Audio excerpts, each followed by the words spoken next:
So I remember when my neighbor bought one of the very first Roombas all the way back in 2006, a full year before even iPhones were out. And I was extremely skeptical, especially given the price, which if I remember was around 500 bucks or so at the time. And after using it for a while though, he would always tell me it worked really good, and I must admit his place always seemed pretty clean to me, and he had two big dogs. So even so, I still wasn't sold because I didn't think it was good enough to replace manual floor sweeping, and so I didn't really get the point. But then after a few years, I had some other friends buy different robotic vacuums from Samsung and iRobot, and all of them had pets too, and they would also tell me these things work great and they were happy with them. But I was still skeptical because even though I knew they worked, I still kind of thought it wasn't worth it, especially considering these things still cost anywhere from $600 to $800. And I couldn't see myself spending multiple hundreds of dollars when I could just easily bust out my regular vacuum or give the floors a quick sweep. But the thing about it is I never really ended up doing that often enough, and dust and crumbs accumulate pretty fast on bare floors, and because I like walking around barefoot, I was always having to brush stuff off my feet, and it just becomes really annoying. So I decided it might finally be worth trying one of these robotic vacuums out in my own house. Now, the highest rated Roombas on Amazon start at around $499, which is pretty expensive to me, but then all of a sudden I came across this Yippee robot vacuum for only 219 bucks, which is less than half the price of any decent Roomba you can find, and this completely changed the game for me. So I immediately got one to test out and see if it was worth it, and this is my review. So let's take a quick look at what we get in the box. I will tell you that it was packaged nicely. You can see it's a pretty nice product. This is not like it's a Chinese, basically a Chinese kind of knockoff deal, but I mean, it's not junky. They seem to be a pretty legit company. You can see they put cards here to make sure you're happy. The English is not so terribly broken on it. That is a pretty good sign. You can see here too the instruction manual looks pretty nice. So very simple and straightforward. This thing is not so complicated. I mean, there's definitely some remote functions on here that do some different things, which I'll go over in a little bit. So here's the machine right here. It feels like a pretty expensive device. It doesn't feel like a cheap piece of machinery. It feels as good as any Roomba I've ever picked up or anything like that. Now on the back side here is where you empty out the canister, and I'll show you that in just a second. And then on the other side here, what you have is a power switch and where you plug in the if you want to charge it up manually instead of using its base. Now on the front of it is this bumper, and that basically just allows it to turn around when it runs into things, so it's a pretty critical part. And then you can see the underneath of the machine here, it basically looks almost identical to a $500 Roomba.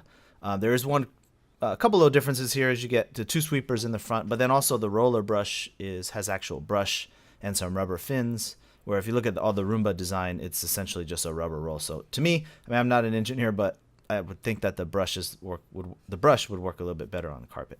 You can see on the other side here, it has the same kind of wheel in the front that turns around, and it also has these bigger rubber wheels, which have a good amount of travel in them, and so it helps the robot be able to go over different height carpets or other uneven surfaces you might have.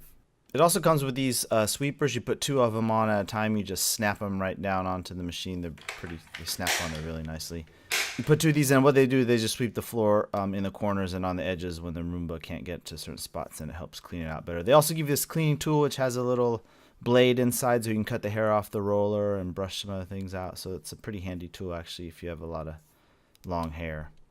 And then here's the remote. As I mentioned earlier, we'll go over all those functions later. Having a remote is very cool. I think that's a nice bonus. And then here's the filter, a couple filters that go over the dust trap. They seem to work really good. Doesn't blow a lot of dust. I didn't really see any dust coming off it at all. And finally, you just have the charger base here. This is where it docks when it's done finishing and recharges itself. And then you have, of course, the AC outlet that plugs into it. But that's pretty much it for the machine itself. Let's check out how it works. So that is the vacuum cleaner. You can see it busy at work here in the kitchen, and you just stop it with your foot, or you can just bend over and stop it at any time to just pause it. But what I wanted to show you up here first is where I keep it, which is underneath this bar thing, and you see I put the charger underneath. Now this device, the robot here it's a very slight amount over 3 inches tall, and it's 12.5 inches across in diameter. So just keep that in mind, where you want to consider putting it, in your own place. It can even fit under certain couches and stuff like that. But anyway, I had that going on. I just paused it. What I want to show you is kind of the layout of the area where this robot vacuum is cleaning. So this is my kitchen here, and you can see it goes back here, and there's some bar stools here, so it has to navigate through some of that. And around the trash can area. Obviously the tripod's usually not here. But then it goes out here into the entryway here, so just want to clean all that area. And then here are some steps that go down to the basement, and obviously the robot's built so it's not going to just go over steps and fall over. It will sense that edge. And then, I have this is like my main living room here, and you can see there's some spot, there's area next to the side of the couch. Yeah, I have some carpet here, which I'll get to in a second, but you can see I have, like, the living room area, there's a lot of wood, a lot of legs there of chairs, so I have to navigate through all that all the time. And, it just goes back here in this corner, and then underneath these chairs. And then what I was going to say about this carpet, it's not terribly thick or anything, I do have a little padding under this air rug, so the Yippee will just easily roll over that. And, as you saw earlier, it has those big rubber wheels. It has a decent amount of travel in them, so it can go up. I mean, I don't know exactly how high, but it can climb up over any kind of thick carpet, depending on, what you have in your own living room or wherever. And I want to mention, I thought getting the robot, when I first started using it, it was going to really need to map out the floor plan, and kind of thinking, it might be weird if this ottoman was sometimes over here versus another place. But, after using it for a little while, I realized it doesn't really matter, because the robot goes really in like a random pattern. So it runs for probably about an hour at a time. So I'll run it like, 2 or 3 times a week at least. About 2 or 3 times a week, actually. It just pretty much goes around randomly until it covers the whole room. So it's really easy to work, and you don't have to worry about if you have stuff sitting out. Like, we don't usually have these boxes here. And when we move these, it's not gonna like throw the robot off like I thought it might, but it still does a really good job cleaning. I guess what I'm trying to say is it's really easy to set up. When I first hooked this up, I just pretty much shoved it underneath the cabinet there on the charger, and then I just pressed play on the remote, and the robot just started running around and cleaning up, so it was pretty sweet.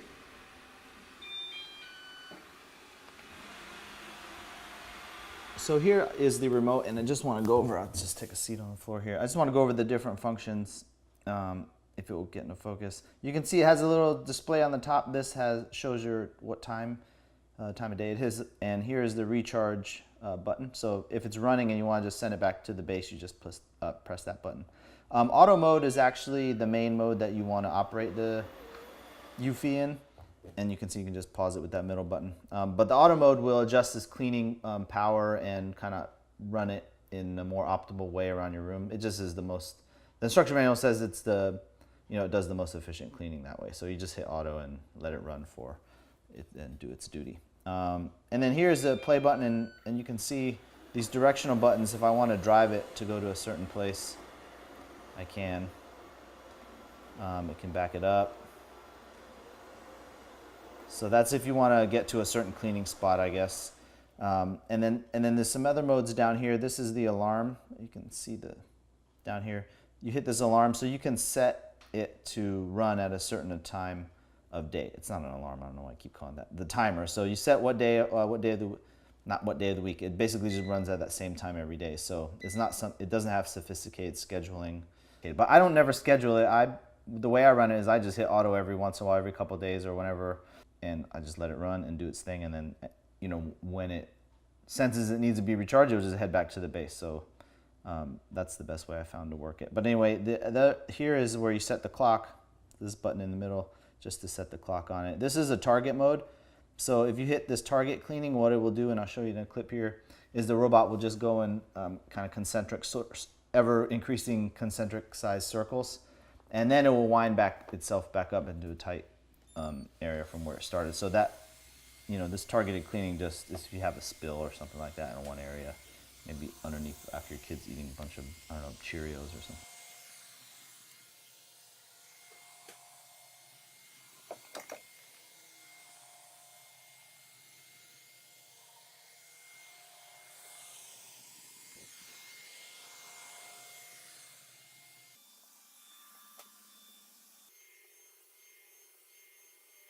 This bottom button on the left here is to, if you just want to clean one room.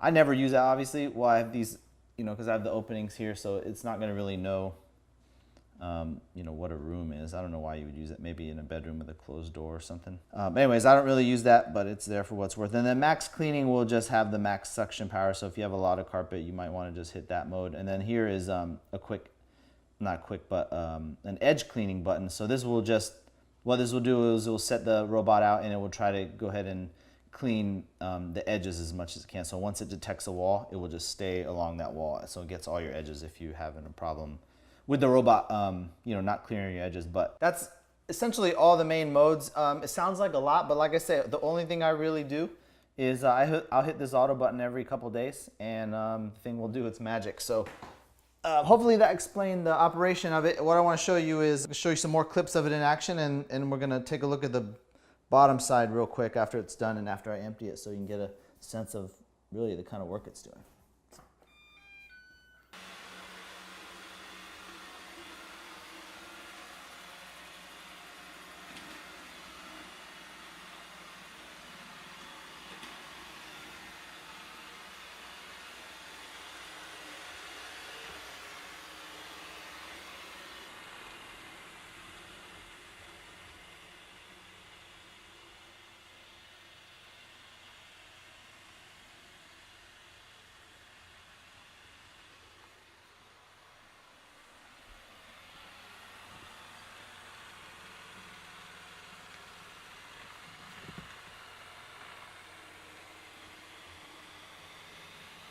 So obviously you got to empty this once in a while. I probably empty about once a week or so, just depending on how dirty your floors are.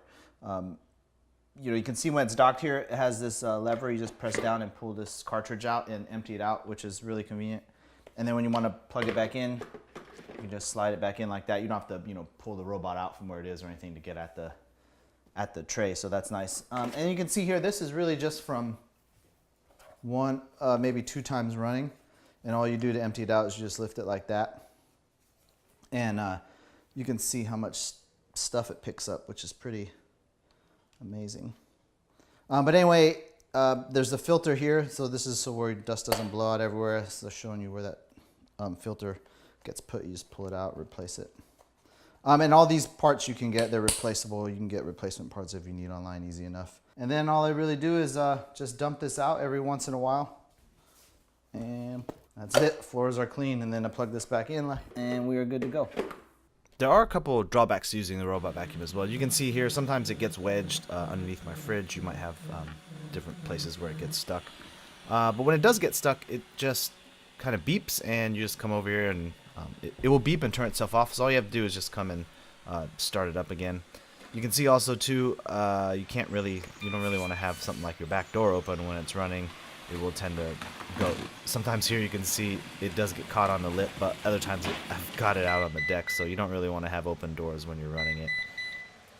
And then finally is regard to getting tangled with cables and things like that. So I have my iPhone charger cable sometimes hangs on the floor, and if I forget to pick it up, the robot will get tangled. A lot of times it will pull itself free, or it will just pull the cable out of the wall. So it's not a huge deal.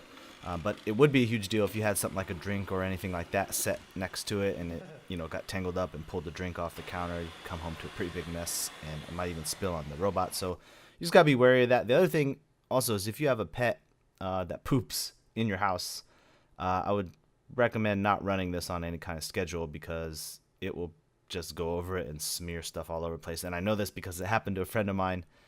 They came home and there was streaks everywhere. And pretty much the robot's ruined after that. So just something to be aware of. So I hope that answers any questions you might have had. Overall, for me, I've been extremely happy with this thing. It works better than I ever thought, and I honestly never feel the need to sweep the floors anymore. And of course, it'd be really nice if it had Amazon Echo compatibility built in, like some of the more expensive ones I've seen. Or like the other day when I meant to run it before I left the house, I forgot to start it, and I missed not being able to run it from an app on my phone. But at this price, to me, it's not really a huge deal. If you think about it, it's just an amazing time we live in where all you have to do is press a single button and your floor gets clean. So do I think robot vacs are worth it? I definitely have to say yes, and I would highly recommend one. But that's it for this video. Thanks a lot for watching to the very end, and y'all take care.